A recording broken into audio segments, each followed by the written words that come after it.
beeping was the first thing I heard.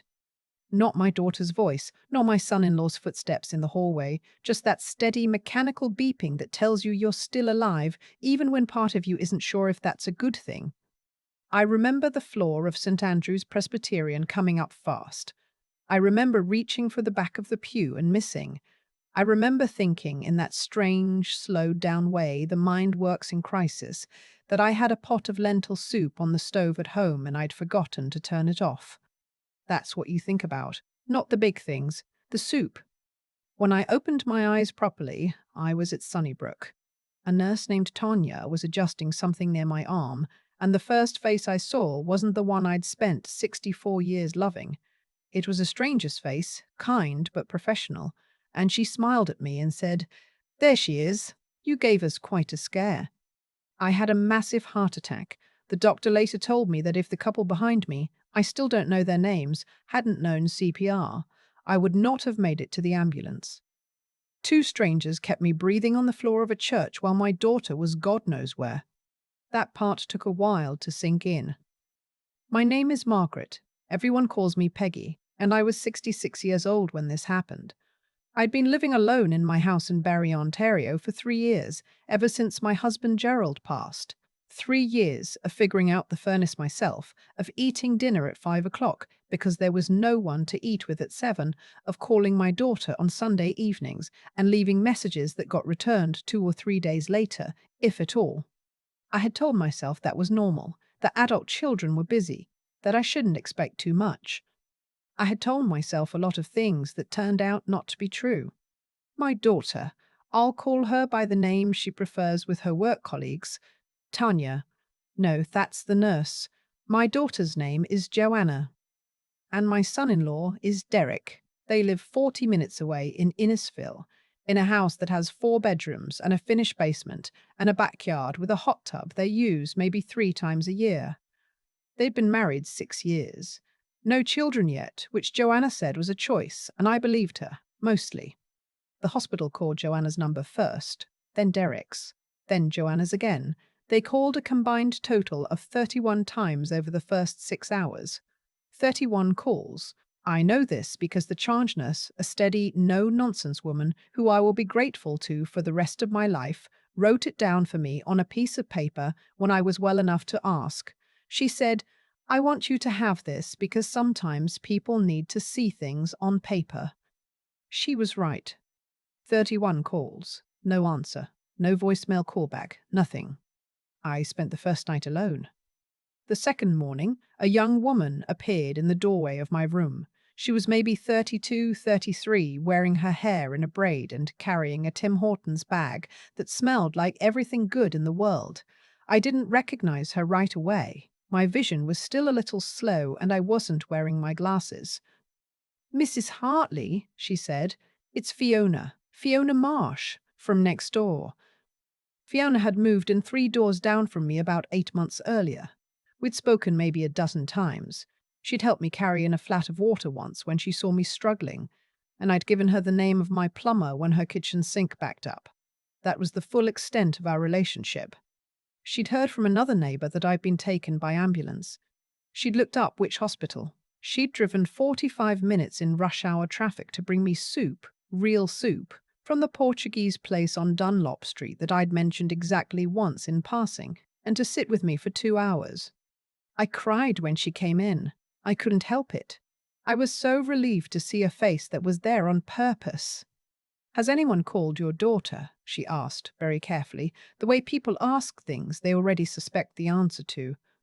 "They've been trying," I said. Fiona nodded slowly. She didn't say anything else about it. She just opened the soup container and handed me a plastic spoon and sat down in the chair beside my bed and asked me to tell her about Gerald.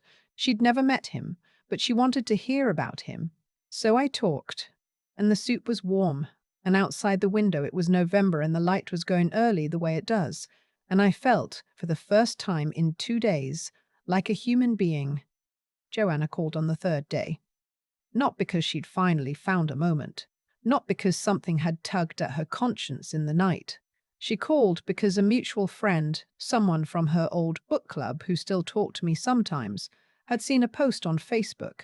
A post with the words prayers for Peggy Hartley and a little candle emoji. So that's how my daughter found out I'd had a heart attack. Facebook. I was sitting up in bed, slightly stronger, when my phone rang. I saw her name and I felt something complicated move through my chest. Hope and dread and exhaustion all at once. "Mum," she said. "Oh my God, Mum, I just saw. Why didn't you call me?" I didn't say what I wanted to say. I said, "The hospital tried, sweetheart." There was a pause. Then my phone was on silent. We were at the cottage. The cottage. Right. Derek's family has a place up near Halliburton. They'd gone for the long weekend. It was Remembrance Day weekend, I remembered now, and apparently the tradition in Derek's family is that everyone puts their phones away. A digital detox. Joanna had told me about it once with a certain reverence, like it was something from a magazine about living well. 31 calls over 2 days, and my daughter's phone was on silent for a digital detox. We didn't have great reception up there anyway, she added. I noticed she didn't say, I should have checked. I didn't say, you almost didn't have a mother to come back to. We danced around the thing in the middle of the room, the way we had been dancing around things for years. She came that afternoon. She stood in the doorway of my room with a gas station bouquet of yellow carnations, and her eyes were red, so I knew she'd been crying in the car on the way there. She looked the way she always looks when she knows she's done something wrong and doesn't want to talk about it. Chin slightly up, like she's bracing for an argument she's prepared to win. I held out my hand.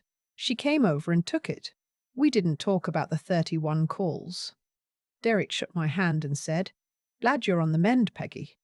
He had his coat still on, like he might need to leave in a hurry. They stayed 40 minutes. I know because I watched the clock. They came at 3:20 and they left at 4. Joanna said she needed to get back to feed the dog. They have a rescue lab named Cooper, and that she'd come back on the weekend. She kissed my forehead and told me she loved me and walked out. Fiona came back that evening with a library book she thought I might like and a deck of cards. We played rummy until 9 o'clock, which is when the nurses started hinting that visiting hours were over. She came back the next day too, and the day after that. When I was discharged after 8 days, it was Fiona who drove me home. She helped me up the front steps. There was still a bit of ice near the railing, and unlocked the door, and went through the house turning on lights before I came in, the way you do for someone who hasn't been home in a while. Joanna had sent a text that morning, "Hope you're home safe. Call if you need anything." Heart emoji. I stood in my kitchen and looked around at everything I owned. The blue dishes Gerald and I had bought at a market in Stratford on our 20th anniversary. The photo on the fridge of Joanna at age 7 missing both front teeth. The little ceramic lighthouse on the windowsill from our trip to Nova Scotia. And I thought, what am I doing? Not what is she doing? What am I doing? Because I had spent 3 years, maybe more, making excuses, smoothing things over, telling myself Joanna was under pressure at work, that Derek was difficult, that the distance between Barrie and Innisfil was somehow more than 40 minutes. I had been so careful not to need too much. I had shrunk myself down to the size of a Sunday phone call that went to voicemail, and I had told myself that was love. And then I'd had a heart attack on the floor of a church, and a near stranger had come with soup, and my daughter had shown up with carnations 4 days later and left after 40 minutes. I sat down at the kitchen table and I allowed myself for the first time to be honest. The recovery was slow. Cardiac rehabilitation at RVH Royal Victoria. Twice a week, a new medication routine, no shoveling, no heavy lifting, no stress. That last one was almost funny. Joanna called more often in the first few weeks after I came home. Once a week instead of once a month, which told me something about what the baseline had actually been. She offered to come help me with things, but the offers were vague. I can come some Saturday. And when I said a specific Saturday, she usually had something. Fiona, meanwhile, shoveled my walk without being asked. She drove me to 2 of my cardiac rehab appointments when the roads were bad. She came over on a Thursday evening in December with a bottle of wine and a board game and said, "I don't want you to be alone on a Thursday," and I laughed. Because who says that? Who just says that? Her own mother was back in Halifax. They talked every day. She'd grown up close, she said. The family kind of close, where you just show up, where you don't need to be invited, where you assume you're wanted. She said it like it was ordinary, like everyone had that. I had thought everyone had that. I started to understand, slowly over those winter months, that what I had with Joanna was not a normal distance. It was not a busy schedule. It was a choice she made, consistently, for years, to be just available enough that I couldn't point to anything specific, but never actually there. In February, my financial advisor, a steady man named Mr. Okafor, who I'd trusted for 15 years, sat me down and talked to me about my affairs. I had the house, fully paid off, worth somewhere around $680,000 in the Barrie market, though things were shifting, and I had some RRSPs and a modest pension from 30 years of working in school administration, not wealthy by any measure, but solid, comfortable. He asked me, in his careful way, whether my estate documents were up to date. They were not. My will was 15 years old. Gerald and I had written it together, left everything to each other and then to Joanna, as you do. Gerald was gone. Joanna was still the sole beneficiary. I drove home and I sat in my living room for a long time. I thought about the 31 calls. I thought about the yellow carnations. I thought about Fiona in the doorway with soup. I called a lawyer the following week, not to be dramatic, not to punish anyone, just because what I had written 15 years ago no longer reflected the reality of my life, and a document that no longer reflects reality should be changed. That's all it was, at first. Spring came slowly, the way it does in Barrie, refusing to commit until almost May. My health improved. I started walking again, down to Kempenfelt Bay in the mornings, around the trail by the water. I started to feel like myself, which is something you don't fully appreciate until you've spent 6 months not being sure you would. Joanna came for Easter. She brought Derek and they brought a store-bought dessert, and she hugged me a little longer than usual at the door, the way you do when you're trying to make up for something without naming it. We had a fine time. We talked about Derek's work, he does something with commercial real estate, and about a trip they were planning to Portugal in the summer. They were very excited about Portugal. I asked once, lightly, if they might want to check in more regularly. I didn't say it the way it needed to be said. I said it the way I said everything with Joanna, carefully, wrapped in enough softness that she could choose not to hear it. She said she'd try to be better about that. She said it the way you say things you have no intention of changing. I nodded. We had dessert. They left before 6. The Portugal trip was in July. She mentioned it again in June, sent me a photo of the hotel in Lisbon. Beautiful white walls, blue tiles, a balcony over the water. She was very happy about the trip. I said it looked wonderful. I meant it. I wanted her to be happy. I want you to understand that. I have never not wanted her to be happy.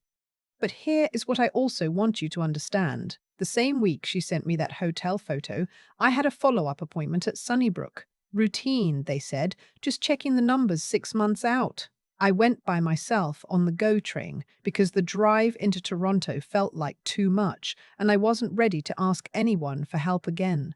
I sat in the waiting room for an hour and 40 minutes. I ate a sandwich from the hospital cafeteria alone at a table near the window. I took the train home.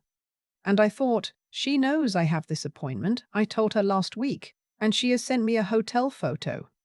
I'm not angry writing this. I'm really not. I'm just telling you what was true. In August, I had a conversation with my lawyer that changed things. She had drawn up a new will, and she walked me through it, and at the end, she asked if I was comfortable with everything, and I told her I needed to make one change. Fiona had by then become the kind of presence in my life that I had not had since Gerald. Not a replacement for a daughter. Something different, a person who showed up, who knew my rhythms, who noticed when I hadn't walked past her window by 9 o'clock and would text to check. She had helped me, practically and quietly, through the worst 8 months of my life, without ever once making me feel like a burden or a project. I left her the house. Not all of it. I'm not a dramatic woman, despite how this story might make me sound, but a substantial portion, a real acknowledgement. Mr. Okafor helped me structure it so there would also be something set aside for a few causes Gerald cared about. The food bank, the Legion, the hospital auxiliary. Joanna was still in the will. She would receive something, but no longer everything. No longer the simple automatic inheritance she'd been assuming was hers, regardless of how she lived her life. I told no one. I filed the documents. I went home and made soup. Real soup, from scratch, Gerald's mother's recipe for split pea, and I felt, for the first time in a long time, that I had done something honest. September was quiet. I started a watercolor class at the community center on Clapperton Street, Tuesday afternoons, and I was terrible at it, and I loved it. I got my flu shot. Cooper the dog apparently ate Derek's new running shoes, which Joanna told me on the phone with a kind of exhausted humor that made her sound like herself, the version of her I remembered from before everything calcified. I almost called her, several times, almost said, let's talk, really talk, about the 31 calls, about Easter, about all of it, about how I had almost died and she found out on Facebook.